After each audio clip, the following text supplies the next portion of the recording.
Films की प्रस्तुति।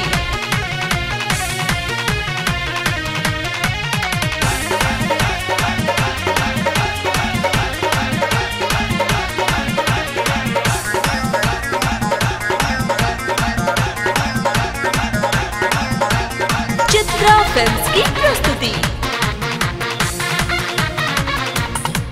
सतमी के हम कर पूजाई सखिया सतमी के हम कर पूजाई सखिया सतमी के देख आइल नवरात बघवा दुर्गा के साथ माई के मानेली बात सतमी के ही खुल जाला पाठ सखिया सतमी के ही खुल जाला पाठ सखिया सतमी के।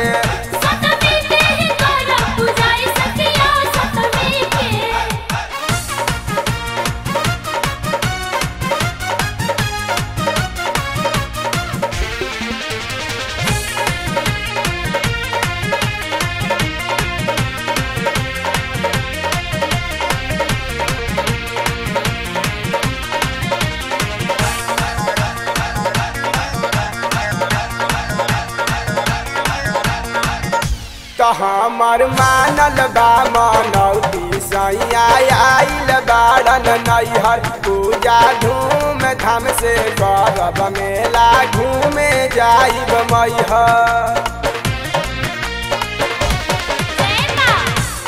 हमर मानल बा मनौती सैया आइल बाड़न नैहर पूजा धूम धाम से करब मेला घूमे जाइब मैहर। हमरा देलन ज्ञान बसल माई में ध्यान पाली देवी स्थान सतमी के हम कर पूजाई सखिया सतमी के ही खुल जाला पाठ सखिया सतमी के।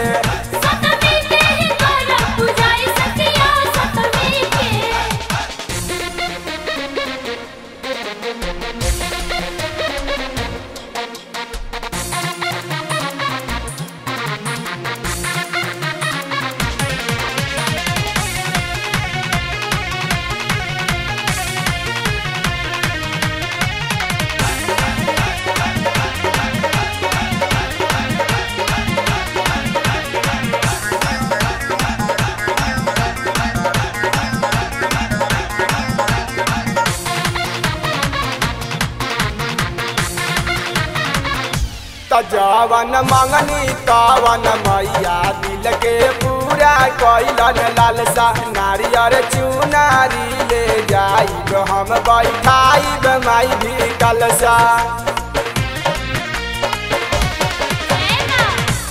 जवन मंगनी तवन मैया दिल के पूरा कैलन लालसा नारियर चुनारी ले जाइब हम बैठाइब माई भी कलसा। चल देशवा में नाम लगल पटना में जाम जुटल दुनिया तमाम सतमी के हम कर पूजाई सखिया सतमी के ही खुल जाला पाठ सखिया सतमी के।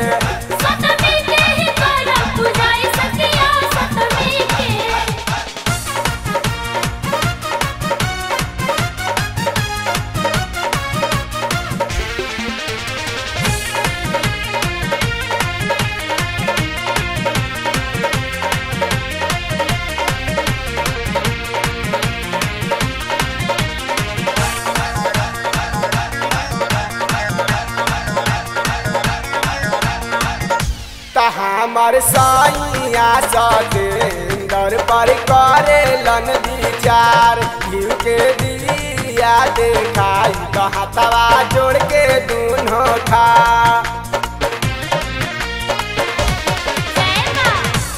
हमर साइया सतेंदर पर करेलन विचार घिउ के दिया देखाई हाथवा जोड़ के दूनो खा। गीता लिखे कर पूरी रंजित कैले जरूरी मनीष गावे भजपुरी सतमी के हम कर पूजाई सखिया सतमी के ही खुल जाला पाठ सखिया सतमी के।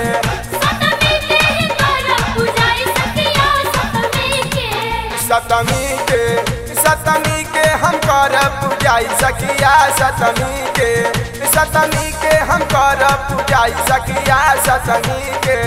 देख आइल नवरात बाघवा दुर्गा के साथ माई के मानेली बात सतमी के, सतमी के ही खुल जाला पाठ सखिया सतमी के, सतमी के ही खुल जाला पाठ सखिया सतमी के।